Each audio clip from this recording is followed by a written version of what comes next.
In the midst of what we're doing around about us, we need to keep that focus on worship. We need to take that worship and we say, where does worship go? Where does worship end up? What goes alongside worship? We find that worship and service go hand in hand.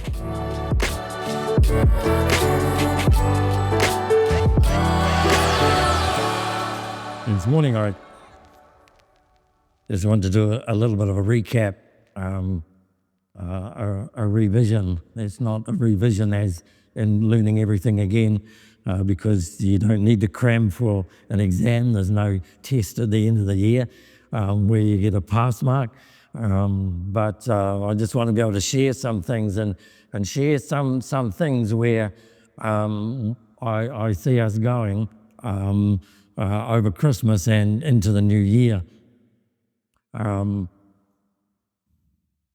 At the beginning of next year, in meeting with the elders, we've been looking at a couple of things, and one is at the beginning of next year, we want to start the process of finding the person or persons who will fill the pastoral role, the senior or lead pastoral role of this church. And so we will begin that process.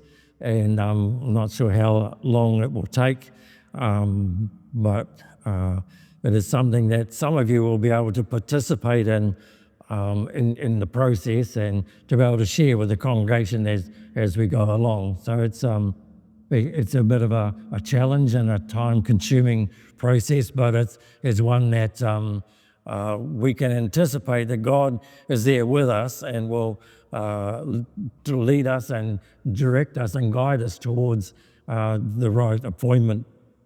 Because one of the things about this process is Hills is a Baptist church, and sometimes we forget that we're Baptists, and people say, oh, where do you go? We just go to Hills, and we've kind of dropped the Baptist off. Although, and still, as one of the 250 churches, I think, of the Baptists in this country. So some of you who've been coming along recently or come from a different denominational background, you're welcome here. You don't have to be Baptist to come here. You just need to be a follower of Jesus Christ, okay? You just need to love God and want to worship and serve God, and you're welcome. And if you haven't got to that point yet, well, we can help you to understand who Jesus is, because there's one of the things that's on our hearts. We want to be able to share who this God is that we love and worship. So that's something which we'll do next year. But one of the things that we'll need to pay attention to is one of the distinctives or peculiarities of Baptist churches. For the process that we go through, the church here will just get a group of people and they will look at putting together the job description and a kind of a profile of the type of person or persons that we're looking for to fill the pastoral role. And then what they'll do is they'll bring that name to the church. And so the church gets to decide whether this person that is being recommended is the person that is going to be the best fit for this church, the person that will take us to the place where God wants us to be, not necessarily find a person that will take us to where we want to be or where we'd like to be. But so there's that, finding that person, and they'll bring a name or names to the church, and the church will vote on it. And so part of the distinctives of a Baptist church is the congregation or the members of the church get to decide by vote who comes. So there's that approval. It's not the Baptist Union doesn't come along and say, "Oh, we're going to appoint this person," and whether you like it or not, this is who's coming, and so we get to evaluate, pray through it, to seek God's guiding, and to bring a recommendation to the church. One of the distinctives is that in voting, you need to be a member of the church. The idea of belonging to a church or being a member sometimes carries a little bit of baggage. Is this like being a member of the rugby club or member of the golf club or something? Well, what it does is membership. You don't have to be a member to go to heaven. It's okay. You don't have to be a member to get salvation. I just need to clear that up. So you walk with God, and God loves you just as much if you're not a member as if you're a member. Okay, but becoming a member means that you have that responsibility together with the other members to say, yes, collectively we believe this is the right decision, this is the right person, and so you get to have a say in it. And one of the things that I want to do at the beginning of next year is talk a little bit more about membership, what it means to be a member, what the benefits are. And one of the benefits of being a member is not salvation, okay? So being a member enables us together collectively to discern God's will and make decisions that we believe God is leading to us to as a church. So we'll speak more about that a little bit later on. But today I want to just highlight a few things that, one, we're wanting to start this process to call a pastor. But we also wanted to pick up a report that a group of people prepared a few years ago, a couple of years ago. They presented a report. It was a report from the Strategic Working Group.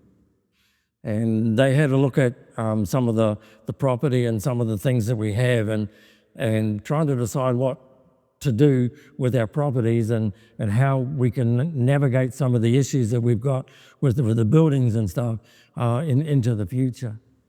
And so we're going to, the elders also said, okay, we think it's time. We need to pick this one up again. So at the beginning of next year, we'll pick this report up and we'll get the people together and we'll say, read through this. And if you've not seen the report and you'd like a copy, talk to Dan or we can arrange for you to have a copy and you can read it over Christmas. It'll be really, really good Christmas reading. Because as you look at it and you read through it, you sort of say, what is God saying to us through this? And as we look at that, I'm just reminded of a couple of things. One is I mentioned, have a look at Matthew 25. I'm not sure if any of you looked at Matthew 25, but I want you to have a look at that. You can just tag it. I'm not going to speak into it now, but have a look at Matthew 25, and it's the parable that Jesus gave of the 10 talents, or some of your Bibles will have the 10 minas or 5 minas, but it's essentially the same or a similar story. But other things that we want to do is finish downstairs.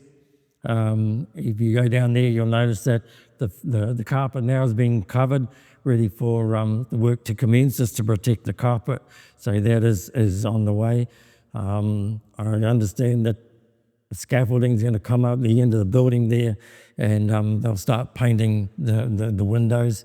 We could do that, but it's about 9 meters to the top, and that's probably a job for someone who knows what they're doing. And Dan has ordered some chairs, and they'll come beginning of next year. And in May, mainly music, will have its 35th anniversary. So Joe Hood started mainly music in this church 35 years ago. And so there's going to be a bit of a celebration there for that, marking that occasion. And then in 2026, this church will have been here 75 years since the first service. So I understand that the first service here was in 1951, and it was in the school hall. And so if we need to look at some of those things and say, what is a good way to celebrate that? And then you say, what are we doing talking about all this stuff in a church service? Aren't we meant to be putting Jesus first? Isn't Jesus meant to be the center? Are we getting sidetracked on some of the other things which really are a bit of a distraction? And I just want to speak into that. We do a lot of things for one reason, two reasons. There might be three, but I'll just do a couple. One of the, in beginning the series on worship, Psalm 99, there's a verse in there. I'm reading from verse 2. Great is the Lord in Zion. He is exalted over all the nations. Let them praise your great and awesome name. He is holy. Then we come down to verse 5. It says, exalt the Lord our God and worship at his footstool, for he is holy. I want you to get an idea of a picture. You imagine the earth, and God is sitting on his throne, and his feet are resting on the earth. Can you imagine that? So that means we have one. I was looking for a big throne. I couldn't find one. I would just love to have put a massive throne here and put a little globe down there and got our tallest person to slouch in that and rest their feet on the earth. And so we have from this, the guy is saying, exalt the Lord our God and worship at his footstool. Yeah, in the scriptures, feet are not the best thing. Okay, if some of you have lived in third world countries, you'll know that feet were people that walk around without shoes. Their feet are broader, and there's actually gaps between your toes. Okay, and the sole of the foot is calloused. And I heard an advertisement. I think it was on the TV or somewhere, about getting your feet ready for summer. And I thought, yeah, well, there are a lot of people, their feet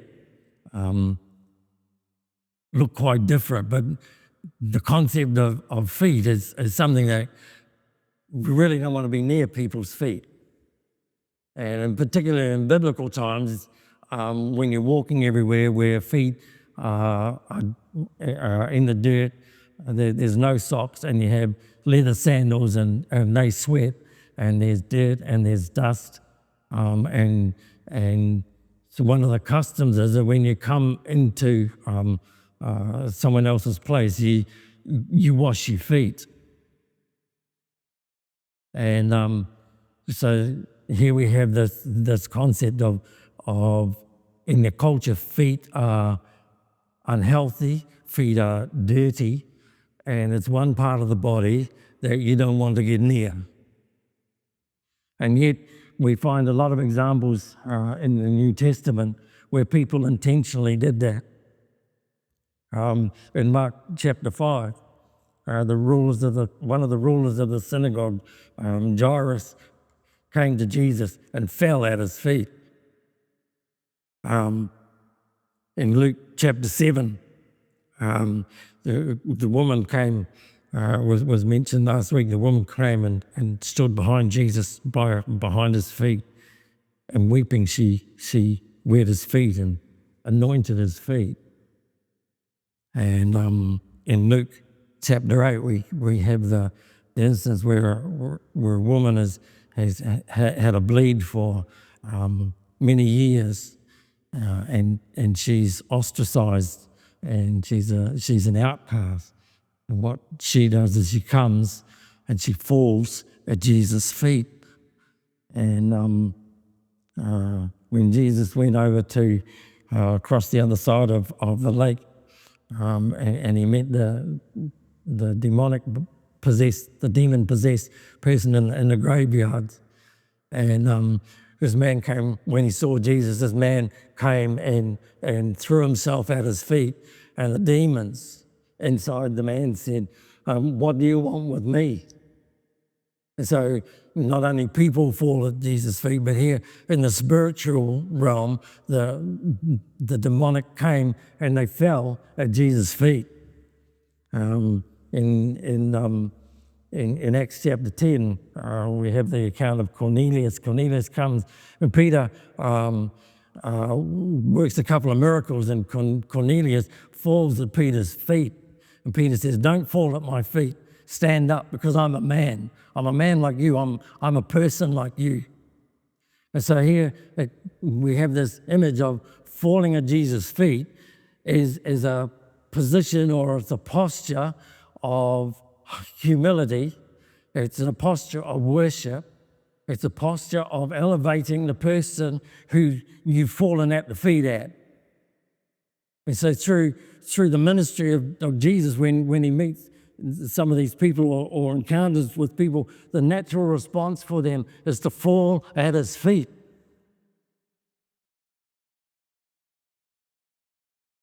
So what makes the story or the example of Jesus is halfway through a meal,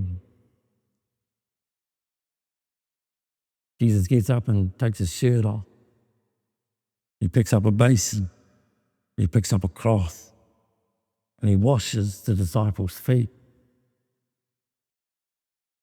He speaks of the humility. He said, God is on his throne, and his feet are on the earth like a footstool. And the earth is in a position, in a posture of worship to the Almighty God. And for us, as believers in Jesus Christ, we are on this planet. We're at the feet. And so we worship in the congregation here. We worship in private. We worship in other places. We worship together as the whole believers of Christ. We're also placed at his feet in a place of humility, in a place of submission, and a place of reverence. He said, when we get an understanding of what that picture is and what it's like to come and worship God in this place of humbleness, of humility, of complete surrender, there is nothing that we can offer.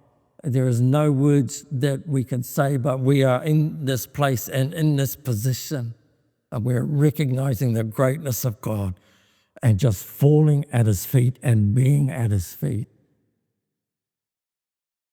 He's an act of worship. And you say, what about the rest of the world? What about the atheists? What about the agnostics? What about the people who hate God? Jesus, the Father says, Jesus will reign until everything is under his submission and everything is at his footstool. So we have the people who don't know Jesus Christ, people who rebel against God, people who don't know God exists, are also in this place, in this position of humility and in this place of worship, but they don't recognize it, they don't see it, they don't understand it, they don't realize what is there. And so when we come to pray the Lord's Prayer, we come and pray the Lord's Prayer out of this posture of humility. We say, your kingdom come, because We want God's rule and God's reign to come. We say, your will be done. We want to willingly submit ourselves to the rule and the reign of God. And then you say, well, what else is there? Is that all there is to it? What happens after we worship?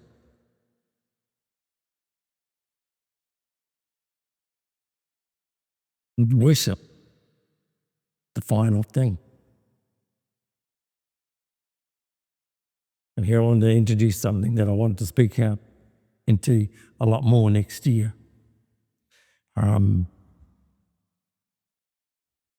of the things that we say as a church, we want to live as God intends us to live. So, in other words, we want to live our lives as individuals, and we want to be together as a congregation that will live and work together and be in one accord together in a way that God intended us to interact and relate to each other and to God himself. And one of the ways to summarize that is one of the Pharisees said, what is the greatest commandment? And Jesus said, the greatest commandment is this: love the Lord your God. Love the Lord your God with all your heart, with all your soul, with all your mind, with all your strength. So you find that in Matthew, Mark, and Luke, and some is mind and some is strength, and some misses one of those out. But the intent is the same. Love the Lord your God. But he didn't finish there. The ruler or the lawyer said, what is the greatest commandment? And Jesus came back and said, this is the greatest commandment, is to love God and your neighbor as yourself, or your love God and everyone else. The Thereo translation is love everyone else. So you don't have to define what a neighbor is. You say, well, he's not my neighbor or she's not my neighbor. It just says love everyone else. And so here we come from this, and we look at the Old Testament, and God gives some instruction to the children of Israel, to the nation. He says, I want you to be careful. Be careful. Deuteronomy 30 verse 17. Be careful.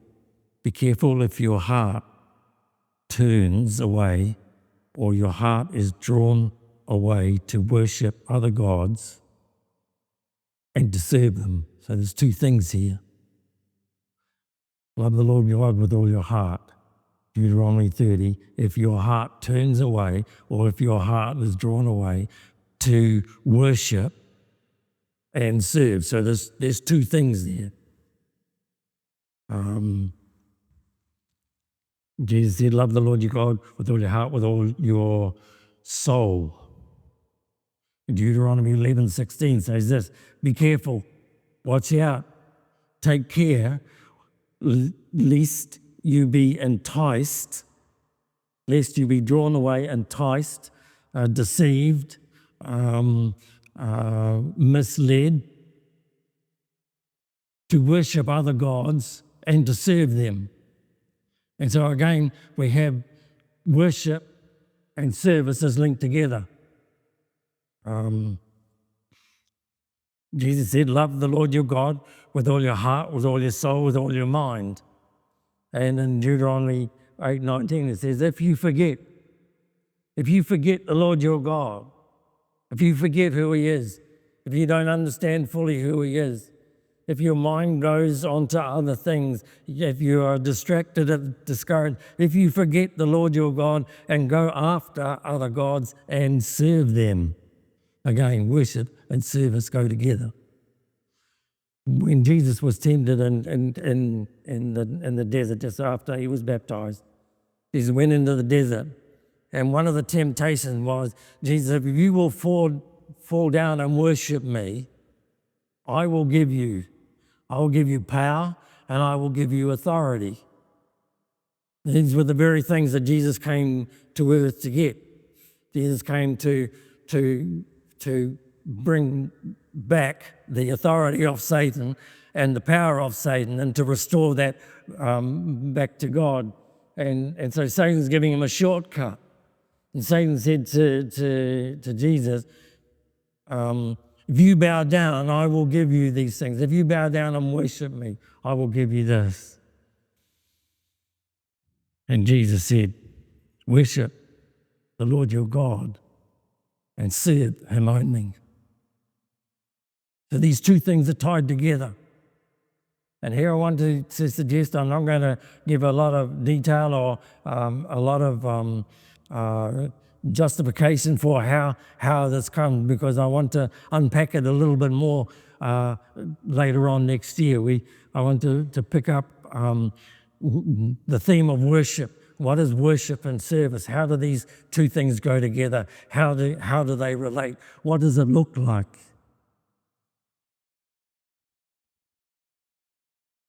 And Jesus says, worship the Lord your God. I'm really grateful for the way Josh and Hannah are helping to develop an understanding of worship. And I realize this is actually quite difficult. It's difficult for a number of reasons. One of the problems we could have next year is we start to look at the stuff downstairs and we start to wonder about what we're going to do with the properties, and we wonder and work towards who the next pastoral person or persons are, that we get distracted from the very things that we need to give our attention to. It's going to be very, very easy next year to lose sight of Jesus in the center. And so what I want to do is pick this theme, this topic up again next year, because we need to keep in the midst of what we're doing around about us, we need to keep that focus on worship. We need to take that worship and we say, where does worship go? Where does worship end up? What goes alongside worship? We find that worship and service go hand in hand. So you ask yourself the question, what does my worship look like if I don't serve God? What does it look like? What does my service look like if in the midst of my service I forget about worship? What does the church look like where they serve God with all their heart and all their soul and their mind, and they forget what it is to worship him? What do they become?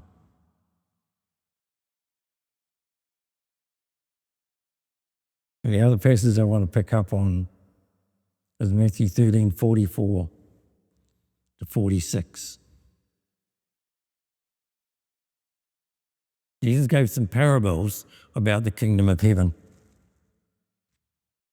He said the kingdom of heaven is like this. The kingdom of heaven is like a man who sees some treasure in a field. The field doesn't belong to him, the treasure is there in the field. And so he goes away and he sells everything. He sells everything he has so that he's got enough money, and he goes and buys that field and then digs up the treasure. And then it goes on to the second one from verse 45, very short. He's like a merchant, like a person who buys and sells pearls, and he sees one, and this pearl is absolutely magnificent. And he wants it. He can't afford it. So he sells what he has, and he finds the money, and he goes and buys this pearl at a great cost. To hold on to that thought.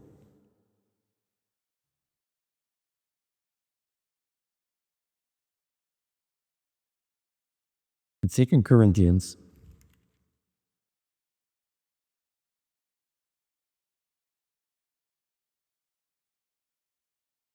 2 Corinthians chapter 4,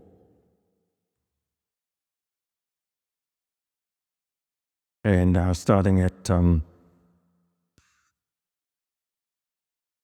this, I'll start at verse 2. Oh no, start at verse 1.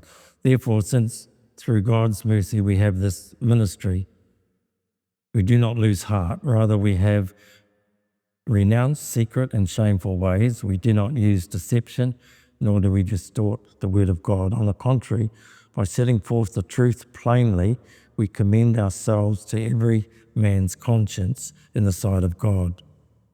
And even if our gospel is veiled, it is veiled to those who are perishing. The God of this age has blinded the minds of the unbelievers so that they cannot see the light of the gospel of the glory of Christ, who is the image of God. For we do not preach ourselves, but Jesus Christ as Lord, and ourselves as your servants for Jesus' sake. For God, who said, "Let light shine out of darkness," may this light shine in our hearts to give us the light of the knowledge of the glory of God in the face of Christ.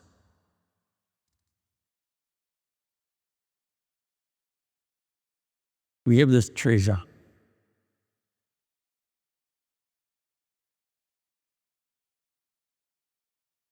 In Corinthians 4, this treasure is the gospel of Jesus Christ.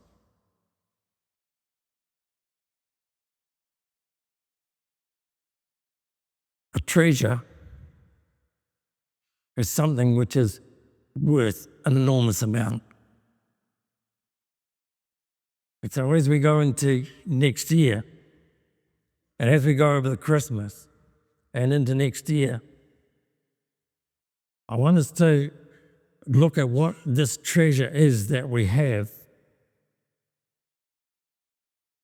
What does this treasure look like for you, and what does this treasure look like for me, and what does this treasure look like for a church, and what do we need to do as a church, what do we need to get rid of so that this treasure can be seen, this treasure can be released, this treasure can become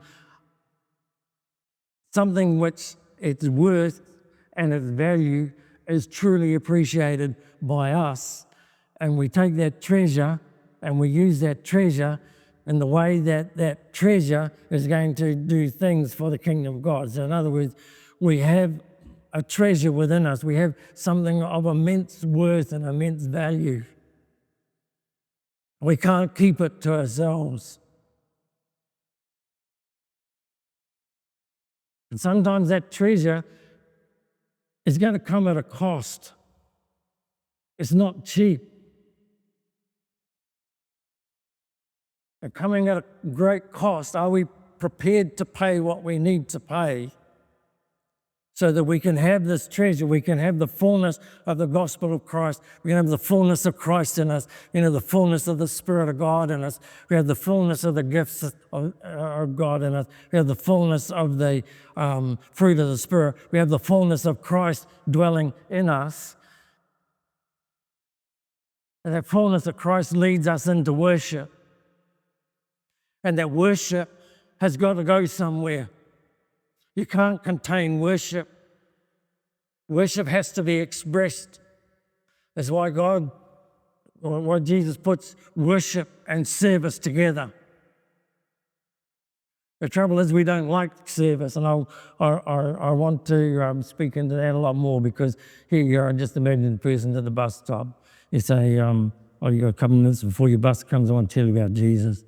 And if you want to follow Jesus, you've got to give up everything you got and become a slave. And if you become a slave, then you have no rights, but it's really good following Jesus.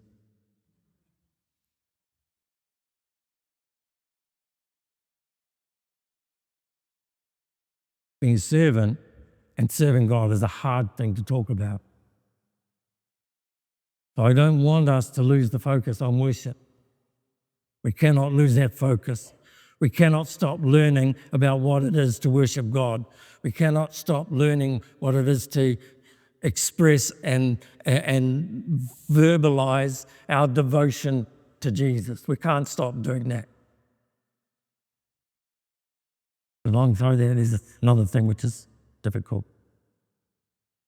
I went to the scene yesterday and it was awesome. But at the end, there's a kamata who gave an illustration. I thought, oh, this is fantastic. I'm going to use that. Sometimes you can pinch someone else's illustration if you know no one else has seen it or heard it. But this was awesome. And he stood there and they actually did a haka. It was fantastic. He said, when you go away, I want you to take 4 things with you. He said, I want you to take a tea towel.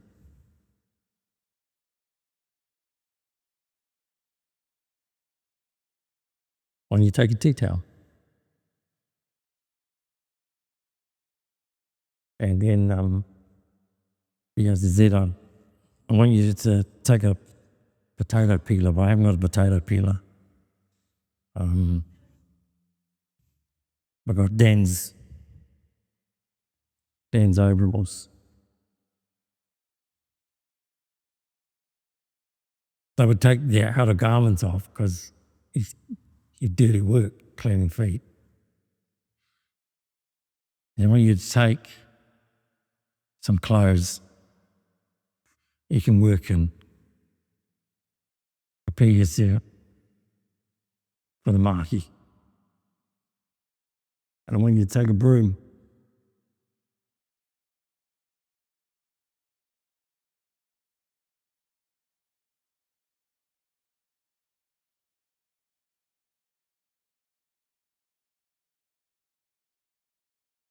and when you put on your gumboots.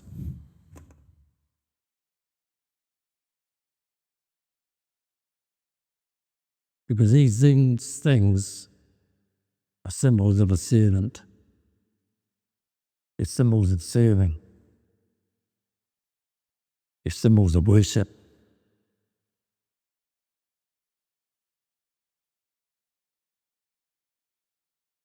And so as this year comes to an end, and you say next year, let's look at this.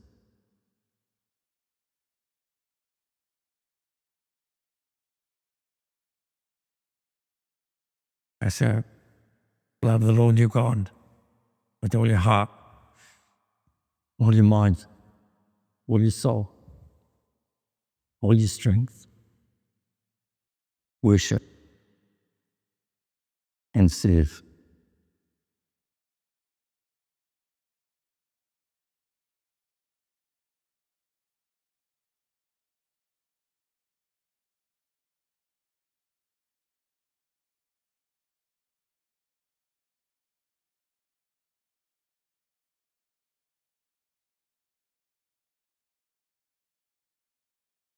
Father, sometimes things are a bit too big and too much and too disruptive and too costly.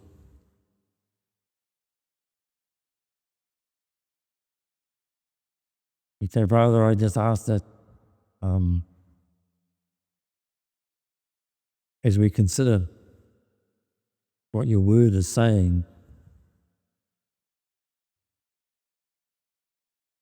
help us to continue to find those times and places where we can speak out or sing out or shout out adoration of you.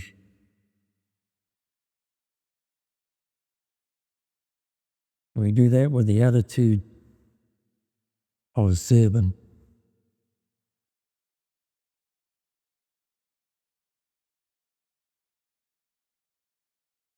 And as we understand what it is to serve you and to serve others in this earth, the treasure that we have in us, that power of God, that immense wealth and worth of who God is, will be manifest through us. And more often than not, Father, it won't be through the flashy things, it'll be through the simple serving of a people who are humbled by your presence, humbled by your goodness. And we worship at your footstool. And we know that as we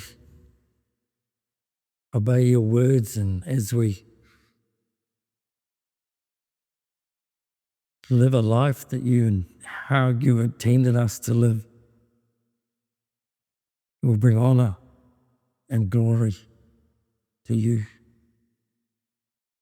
Many of those that are on this planet at your footstool who are there as your enemies, can come into a time and a place where they can be transformed from an enemy of God to a friend of God, to a child of God.